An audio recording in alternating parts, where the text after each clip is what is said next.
কখনো কি মনে হয়েছে যে আপনার ইউটিউব ভিডিওটা ভালো হচ্ছে কিন্তু কিছু একটা যেন মিসিং, এডিটিংটা মন মতো হচ্ছে না, রিসোর্স খুঁজে হয়রান?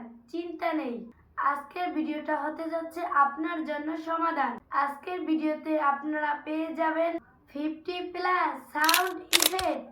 এই সাউন্ড ইফেক্টগুলো আপনার কাছে থাকলে আপনাকে আর কোথাও গিয়ে খোঁজা লাগবে না, আপনার সাউন্ড এডিটিংকে নেক্সট লেভেলে নিয়ে যাবে। তাছাড়া পেয়ে যাবেন 50+ এরকম ক্যারেক্টার, আরও পাবেন 100+ এরকম আইকন, অ্যান্ড পাবেন ব্যাকগ্রাউন্ড মিউজিক। এই সবগুলো কপিরাইট ফ্রি, নিঃসন্দেহে ইউজ করতে পারবেন। ডাউনলোড লিঙ্ক ভিডিও ডেসক্রিপশনে পেয়ে যাবেন। আমার ভিডিওটি ভালো লাগলে সবাই লাইক, কমেন্ট, শেয়ার করে পাশে থাকবেন। এরকম সুন্দর সুন্দর ভিডিও নিয়ে সামনে আসবো আপনাদের ভালোবাসায়। আল্লাহ হাফেজ।